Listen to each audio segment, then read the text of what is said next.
नमस्कार दोस्तों, स्वागत है आप सभी का पाथ फाइंडर पर। अमेरिका में डोनाल्ड ट्रंप की जीत के बाद शेख हसीना एकदम से एक्टिव हो गई हैं और इसीलिए वो बांग्लादेश में अपनी रिटर्न के लिए संडे के दिन एक बहुत ही मेगा रैली को प्लान कर रही थी, जिसके माध्यम से उनकी कोशिश थी कि वो बांग्लादेश में जो यूनस सरकार है उसको चैलेंज कर सके। इस पूरे मुद्दे को लेकर हमने कल ही वीडियो बनाई है, अगर आपने नहीं देखी तो डेफिनेटली देखिएगा। लेकिन दोस्तों, यूनस गवर्नमेंट शेख हसीना के इस कदम से बहुत ही ज़्यादा डर चुकी है एंड इनफैक्ट उन्होंने इसके पहले ही कि शेख हसीना कोई भी रैली ऑर्गेनाइज करे, उन्होंने बोल दिया है कि हम लोग उनको कोई भी रैली ऑर्गेनाइज करने नहीं देंगे। आप लोग यहाँ पे देख सकते हैं, कल शाम को ये खबर सामने आई थी। बांग्लादेश की इंटरिम गवर्नमेंट ने कहा कि वो अवामी लीग को किसी प्रकार की जो रैली है वो ऑर्गेनाइज करने नहीं देंगे। भारत में हिंदी मीडिया ने भी कवर किया,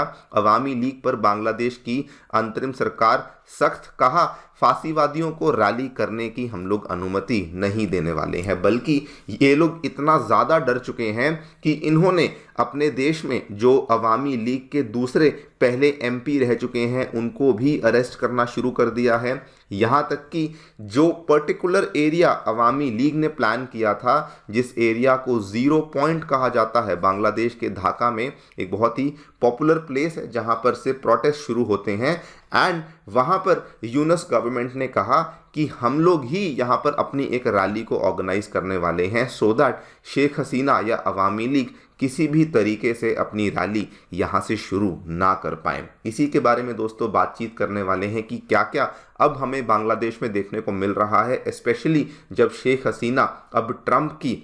जो सपोर्ट से सडनली बहुत ज़्यादा एक्टिव हो चुकी हैं। एंड ऑल्सो समझेंगे कि कैसे ये यूनस गवर्नमेंट की हिपोक्रेसी को दर्शाता है दोस्तों, बिकॉज ये दूसरी पार्टीज़ की जब बात आती है, स्पेशली इस्लामिस्ट पार्टीज़ की बात आती है, तो वहाँ पर ये किसी को भी रोकने का प्रयास नहीं करते हैं। आइए शुरू करते हैं मेरे साथ। मेरा नाम है अनिरुद्ध। यदि आप लोग हमें फॉलो करना चाहते हैं, हमारे लेक्चर्स के अपडेट्स को प्राप्त करना चाहते हैं, तो यहाँ पर दिए गए टेलीग्राम चैनल्स के माध्यम से ऐसा कर सकते हैं। दोस्तों, आगे बढ़ने से पहले आप सभी को बताना चाहूँगा कि अनअकैडमी ने अपने सभी ऑफलाइन सेंटर्स में जीएस कोर्सेज के दाम गिरा दिए हैं और अब आप लोग एनरोल कर सकते हैं हमारे नई दिल्ली के करोल बाग, नई दिल्ली के मुखर्जी नगर सेंटर में, उत्तर प्रदेश के प्रयागराज एवं बिहार के पटना सेंटर में, जहां पर हम लोगों ने जीएस बैचेस आपके लिए अवेलेबल करवाए हैं केवल और केवल 60,000 रुपीज़ में। इसके साथ साथ आपको हमारे सेंटर्स में CSAT, ऐसे writing classes, current affairs coverage, test series जैसी सेवाएं भी अवेलेबल करवाई जाती हैं। फिर भी कोई डाउट है, कोई भी क्वेरी है,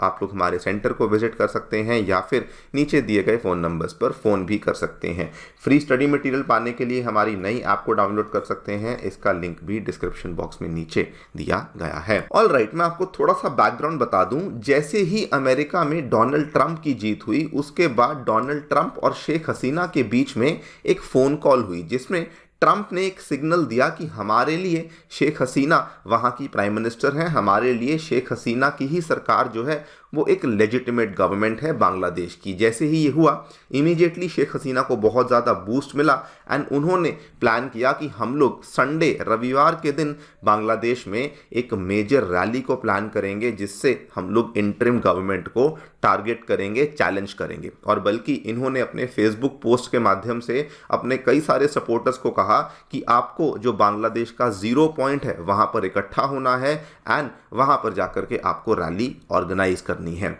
इनफैक्ट इन्होंने ये भी कहा कि केवल ढाका में नहीं, जो अवामी लीग के दूसरे कार्यकर्ता हैं बांग्लादेश में, वो भी अपनी अपनी जगह पे छोटी छोटी रैलीज को शुरू करें सो दैट हम लोग इवेंचुअली एक बड़ी रैली को प्लान कर सकें। इन्होंने बल्कि कहा कि हम लोग जो ये रैलीज को शुरू कर रहे हैं, हम लोग राइट्स ऑफ द पीपल को बचाने के लिए कर रहे हैं, जो फंडामेंटलिस्ट फोर्सेस बांग्लादेश में खड़ी हो रही हैं उनके खिलाफ कर रहे हैं। ये सब बातें इन्होंने अपने फेसबुक पोस्ट के माध्यम से बता दी। लेकिन दोस्तों, जैसे ही हमें ये देखने को मिला, इमीडिएटली जो बांग्लादेश की इंटरिम गवर्नमेंट है वो सडनली इसको काउंटर करने के लिए खड़ी हो जाती है एंड वहाँ की इंटरिम गवर्नमेंट के जो नए प्रेस सेक्रेटरी हैं शफीकुल आलम, इन्होंने देखिए इन्होंने भी फेसबुक पोस्ट के माध्यम से ही ये कहा कि किसी भी पार्टी को हम लोग यहाँ पर रैली ऑर्गेनाइज करने नहीं देंगे जो कि अवामी लीग के साथ किसी प्रकार का संबंध रखती है। आप लोग देखिए, चीफ एडवाइजर मोहम्मद यूनुस के प्रेस सेक्रेटरी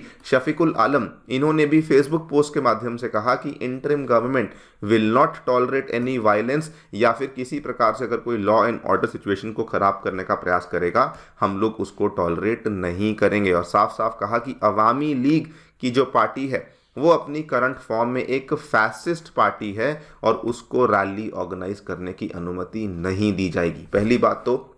मुझे ये थोड़ा सा ऑकवर्ड लग रहा है कि ये सारी की सारी चीज़ें फेसबुक पोस्ट के माध्यम से क्यों हो रही हैं, लेकिन खैर उसको अगर छोड़ दें, इन्होंने ये बोला है कि हम लोग रैली ऑर्गेनाइज करने नहीं देंगे एंड ये भी कहा है कि जो भी ये मास मर्डरर डिक्टेटर शेख हसीना से ऑर्डर्स लेंगे उनके ऊपर हम लोग क्लैंप डाउन करेंगे हमारी लॉ एनफोर्समेंट एजेंसीज के माध्यम से। एंड आप देखिए कि ये क्लियरली दर्शाता है कि यूनुस गवर्नमेंट कितना ज़्यादा डरी हुई है। बल्कि इनका डर भी आप देखिए, इनके और भी एक एडवाइज़र हैं जिनका नाम है महमूद शोजिब भुयान। इन्होंने दोस्तों क्या कहा, इन्होंने भी सेम बात उसी फेसबुक पोस्ट में इन्होंने भी एंट्री ले ली और इन्होंने भी सेम बात कही कि हम लोग यहाँ पे रैली ऑर्गेनाइज होने नहीं देंगे और जिसने भी रैली ऑर्गेनाइज करी हम लोग उसके खिलाफ क्लैंप डाउन करेंगे। बल्कि आप यहाँ पे देखिए कि जो स्टूडेंट मूवमेंट, आपको याद होगा जिस स्टूडेंट मूवमेंट ने अगस्त में शेख हसीना को